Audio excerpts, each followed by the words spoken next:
is a Stratocaster, one of the most iconic guitars ever made. It's been played by legends, reimagined countless times, and today we're going to build one from the ground up. Whether you're seasoned or just getting started, I'll walk you through the entire process, making it fun and easy. Plus, we'll dive into a little bit of history along the way. My name's Chris Ellis, let's get started.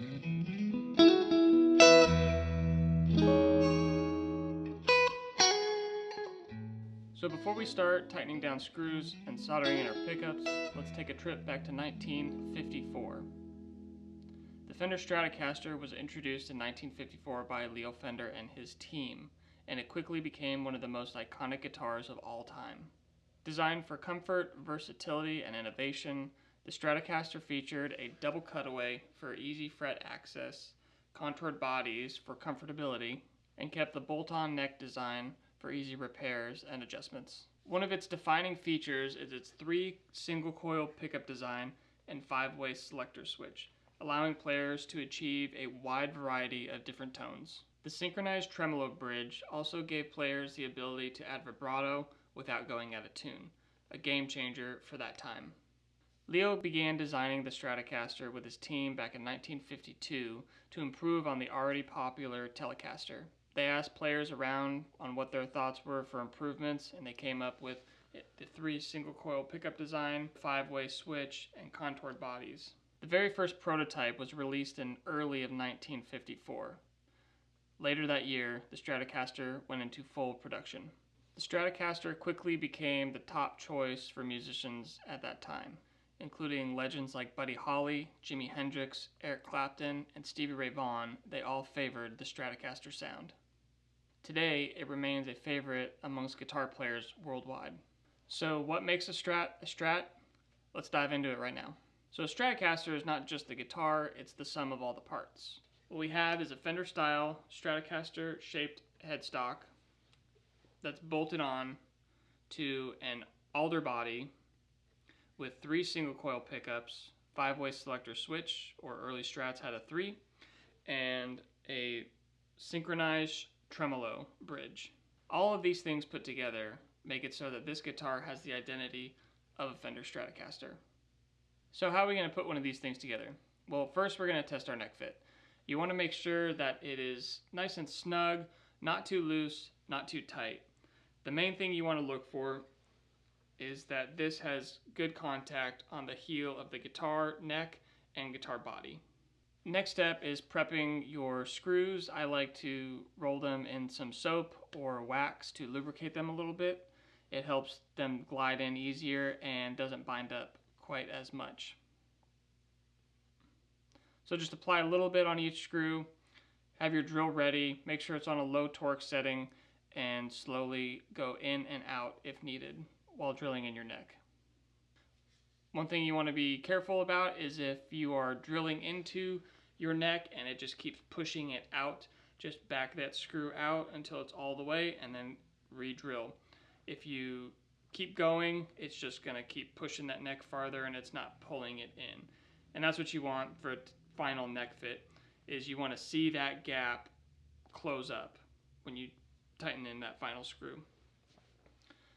And also on the very last turns of your screws, always tighten them by hand with a hand screwdriver. The next thing we're going to do is install the bridge, and this is fairly straightforward of a process, but the problem is Fender used a lot of different measurements in which tremolo bridges are for what body. So it's really important to measure the distance between this screw and that screw. If you get one that's oversized, your holes will not line up and your bridge will not be installed properly. This isn't the end of your project. You can always plug those holes, glue them in, and then re-drill for the new bridge. But it's always best just to know exactly which bridge that you need and buy the appropriate one. So when we're screwing in our tremolo bridge, we want to make sure that we're not going down all the way. You want it just enough to where it touches the plate and raises it just a hair. If you tighten these down too much, you're going to kick your bridge up like that and it's not going to work properly.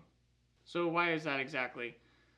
When you have your guitar strung up to tension, these strings are pulling this bridge up. So to counter that, you have your springs in the back to pull that block back so you have a nice floating bridge setup. If you tighten these down too much, it's going to be kicked up forward already, and you're not going to have much room to wiggle with to pull that back to get it nice and flat. Next, we're going to look at the pickups. I had this pickguard pre-assembled, so it's going to be a really easy process of just dropping it in. You want to make sure that your soldering gun is hot enough, but not too hot to overheat any components. You want to make sure everything is tinned properly before you install, and that'll just make the process a lot easier. There's tons of wiring diagrams for whichever way you want to wire your Stratocaster. For this one, I just went with a vintage style setup. So now that we have all our parts installed, we're going to move on to the setup. And the setup is very, very important for every one of your guitars, not just a Stratocaster. You want to make sure that you have enough relief in the neck, and you don't want it to be overbowed or underbowed. Second, we're going to move on to our action, and we're going to set the height however your preference is. I personally like higher action, especially for music like rock and blues. If you're playing a more heavier kind of music, you probably might want lower action. I feel that higher action gives you a better opportunity to have control of the strings and a little bit more sustain in your notes. Next up is we're going to file the nut, and this is a very important step, not to overfile, because if you do that, then it's going to be so low that it's going to be hitting your first fret, and you're going to get a clunky sound, and that string will be unplayable. So you want to make sure that you have just enough clearance for that open string to sound nice and full, but also when you play a note on the first fret, that is the note that it says that it is. So for example, biggest problem is on the G string.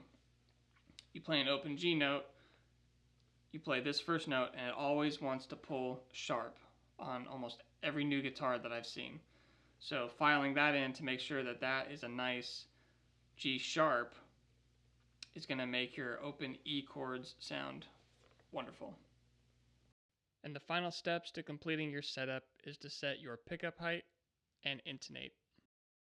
Intonating is very important. It'll determine how well your guitar stays in tune from the first fret all the way up to the 21, 2, 3, or 4, however many frets your guitar has. It's very important that you set this accurately so that you are playing in tune everywhere on your fretboard. So there we go, from a pile of parts on a workbench to now a fully built guitar that is ours. Now, if you're thinking about building your own Strat, let me know in the comments, what kind of Strat are you going to build? And if you found that helpful, hit the like button, and please subscribe if you want to see more guitar builds and tone tips. I'll see you on the next one. Thanks.